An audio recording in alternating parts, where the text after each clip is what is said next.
Hello students, कैसे हैं आप लोग। क्लास 12th में आप लोगों को शेयर्स के तो क्वेश्चंस लगातार मिल रहे हैं और वीडियोस डी सॉल्यूशन के भी रोज आपको 1-2 दिन छोड़कर मिल रहे हैं, जिसमें रोज एक क्वेश्चन आपको मैं करवा रही हूँ ताकि हम लोगों का डी सॉल्यूशन भी कंप्लीट होता जाए। और जिन लोगों ने स्कूल्स में डी सॉल्यूशन कंप्लीट कर लिया है तो इन वीडियोस को देखकर वो फिर से प्रैक्टिस कर सकें, ठीक है। क्योंकि डी सॉल्यूशन का क्वेश्चन भी 6 मार्क्स का है तो हम इसे भी बिल्कुल नहीं छोड़ सकते। लास्ट वीडियो में हमने किया था शिल्पा, मीना और नंदा, बहुत अच्छा क्वेश्चन था। 29 आज का क्वेश्चन है हमारा 29। यहाँ पे 2 लोन हैं, एक लोन बाय मिसेस और एक लोन बाय पार्टनर, ठीक है। तो हम लोग पहले क्वेश्चन को रीड करते हैं फिर स्टार्ट करेंगे। A and B are partners in a firm sharing profit and losses in the ratio of 3:2. On 31st March 2024, their balance sheet was as follows. Creditors, loan by Mrs. A और loan by B और reserve और capital दी है और asset side में बेटा P&L account का balance भी दिया है। असेट्स में जो P&L लिखा होता है वो लॉस होता है। फिर फर्म डिसॉल्व हो रही है। A took investment and agreed value of 8,000. He also agreed to settle loan by Mrs. A. Other assets realized as stock, debtor, furniture, plant. Expenses of realization came to 1,600. Creditors agreed to accept 37,000 in full settlement of their claim. Prepare realization, partners capital and bank account. जिन लोगों को भी D solution नहीं आता वो लोग ये question यदि करेंगे तो उनकी डी सॉल्यूशन की बहुत अच्छे से प्रैक्टिस होगी। सबसे पहले हम लोग क्या बनाएंगे, रियलाइजेशन। क्या बनाएंगे बेटा, रियलाइजेशन अकाउंट। सबसे पहले रियलाइजेशन अकाउंट में हम क्या करते हैं, सारी एसेट्स किसको छोड़कर, कैश या बैंक को छोड़कर 2 साइड्स में उतारते हैं। तो हम उतारेंगे to all assets. Cash at bank को छोड़कर सारी बुक वैल्यू पे उतार लो जल्दी से। स्टॉक 6,000, डेटर्स 19,000, फर्नीचर 4,000, प्लांट 28 और इन्वेस्टमेंट 10,000। P&L यहां नहीं आएगा, प्रॉफिट एंड लॉस तो पार्टनर्स में डिस्ट्रीब्यूट होता है। ये सारी हमने एसेट्स लिख ली। अब इस तरफ हम लिखेंगे ऑल एक्सटर्नल लाइबिलिटीज। अब एक्सटर्नल लाइबिलिटीज में सबसे पहले आपके पास क्रेडिटर्स हैं जिनका आपको पेमेंट करना होगा।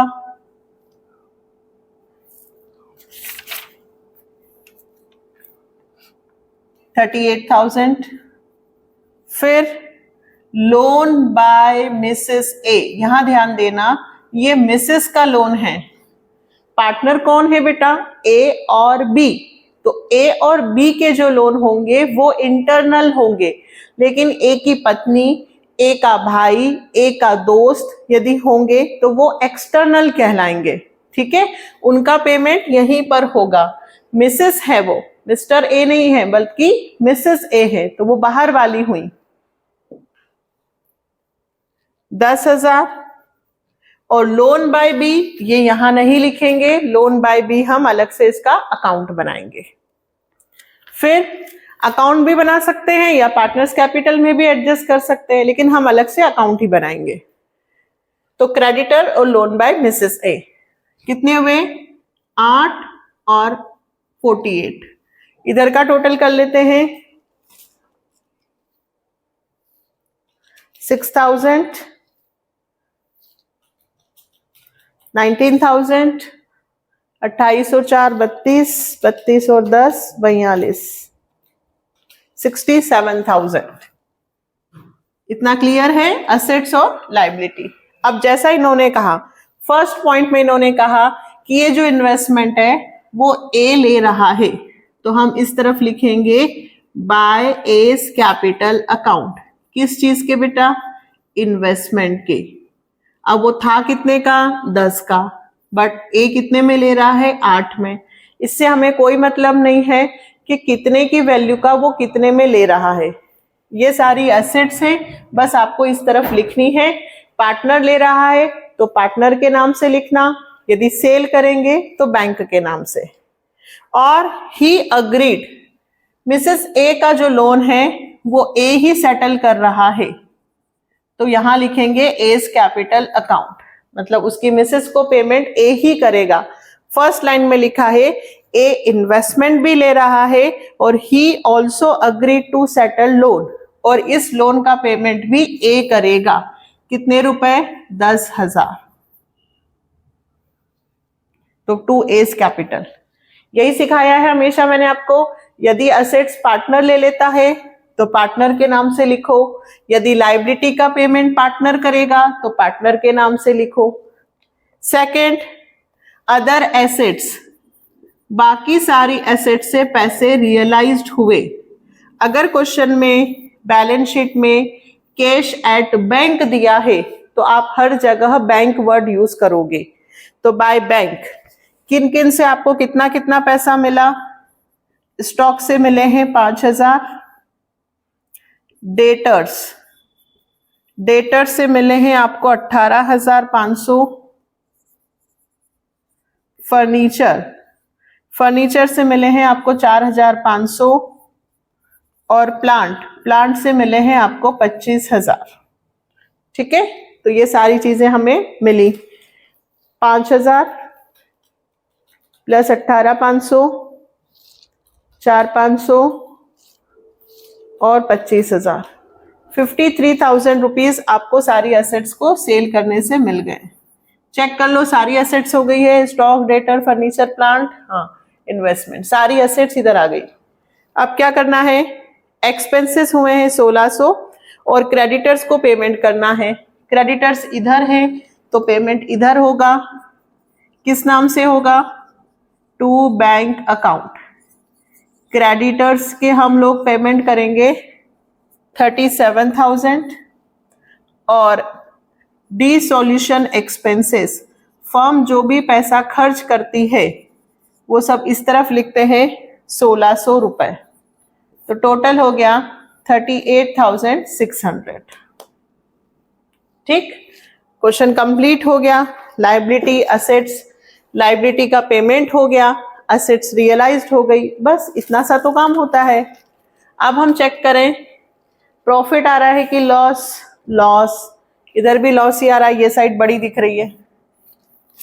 67, 10 और प्लस हो गए 77 प्लस 38,600, 1,15,600, जिसमें से हमें 48,000, 8,000 और 53,000 माइनस करना है। 6,600 ये लॉस आ गया बेटा आपका। क्या लिखेंगे? By loss transferred to capital account 6,600।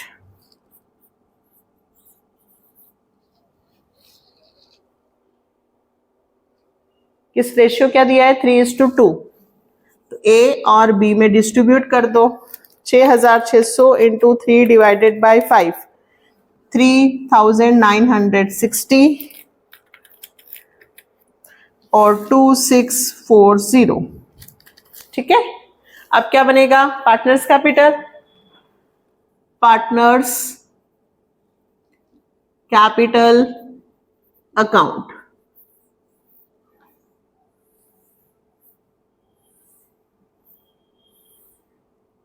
ए और बी।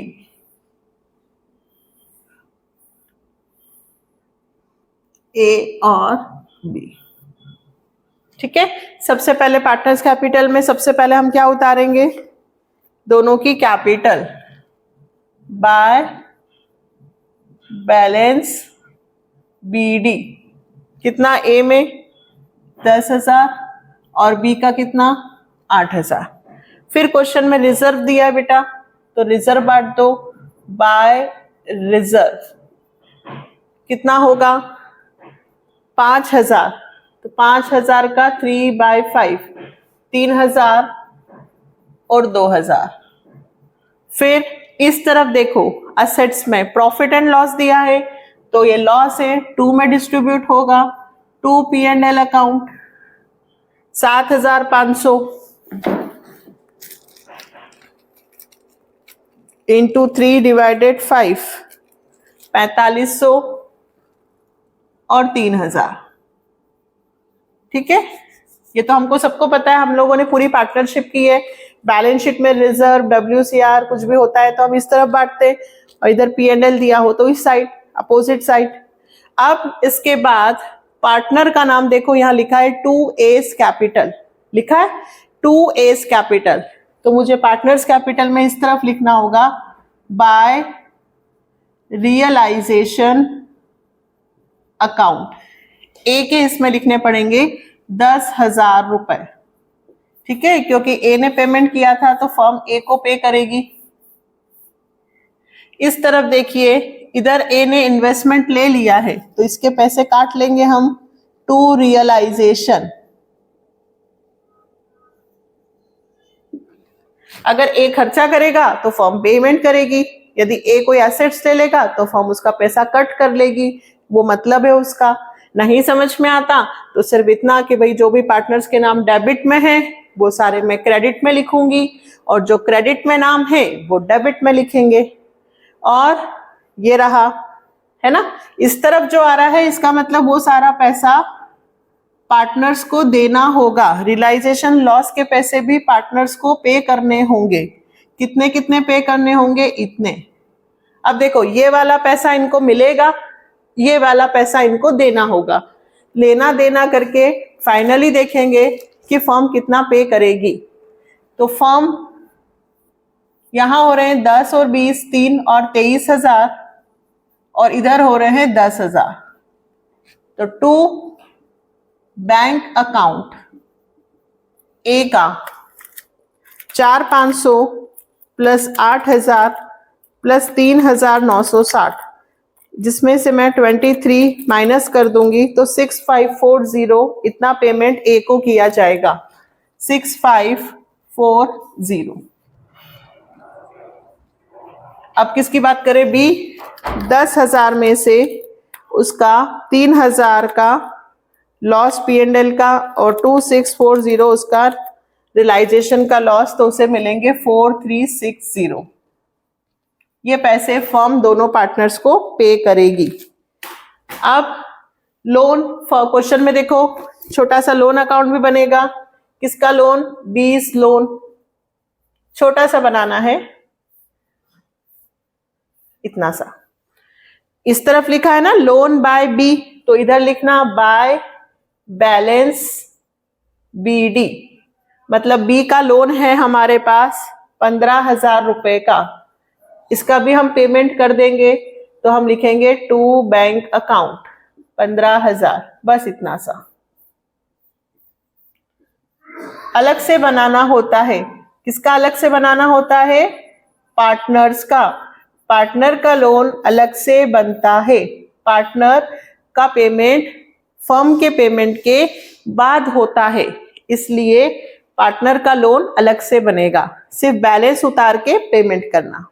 अब बैंक अकाउंट, सबसे पहले बैंक अकाउंट का भी बैलेंस उतारो।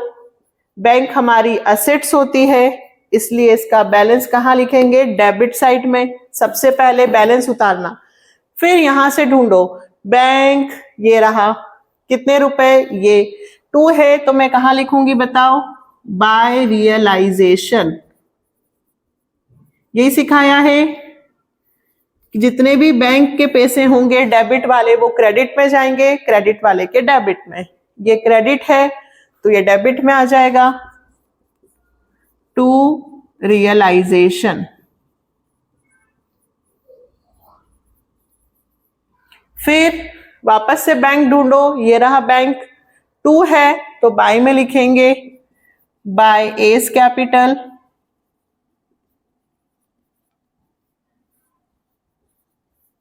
बाय बीज कैपिटल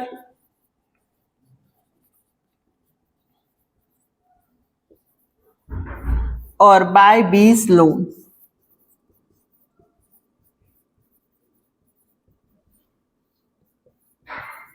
जितने भी बैंक थे सारे मैंने उतार दिए।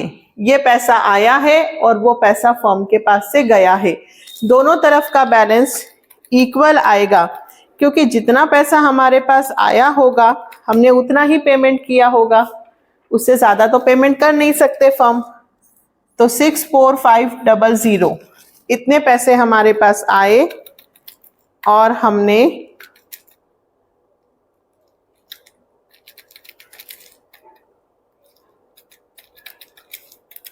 इतना ही पेमेंट किया। दोनों तरफ का टोटल हमारा इक्वल है। इसका मतलब हमारा पूरा क्वेश्चन सही है। क्या क्या सीखा हम लोगों ने? 2 लोन थे, एक मिसेस का और एक पार्टनर का। पार्टनर का अलग से बना, मिसेस का यही पेमेंट कर दिया और बाकी सारी चीजें जस्ट प्रैक्टिस थी। अच्छे क्वेश्चंस हैं। फिर से कह रही हूँ, जिसे भी डी सॉल्यूशन की प्रैक्टिस करनी हो 26 से 35-36 तक यदि वो क्वेश्चंस कर लेगा तो उसको सारी कोई दिक्कत नहीं आएगी। और यदि 25 से 39 तक भी हो जाएगा तो कोई प्रॉब्लम नहीं है ना? क्योंकि कम से कम 15, 20, 25 क्वेश्चंस की तो प्रैक्टिस करनी ही पड़ेगी अच्छे से। तो नेक्स्ट वीडियो में फिर एक क्वेश्चन के साथ मिलेंगे। ये डी सॉल्यूशन का एक एक क्वेश्चन आपको लगभग रोज मिलेगा ही मिलेगा, एक दिन छोड़कर एक दिन, ताकि आप इसकी भी प्रैक्टिस कर सके। शेयर्स हमारा चल रहा है, कैश फ्लो ऑलरेडी वीडियोस बन चुके हैं कैश फ्लो के, आपकी प्लेलिस्ट में है। सिर्फ रेशियो, एक रेशियो और एक डिबेंचर, ये 2 चैप्टर हैं। उसके अलावा पूरा ओवरऑल कोर्स 12th का अकाउंट का आपके पास है। ठीक है, अब आपकी ड्यूटी है आप ज्यादा से ज्यादा प्रैक्टिस करें और ज्यादा से ज्यादा वीडियो को शेयर करें। ठीक है, बाय, टेक केयर।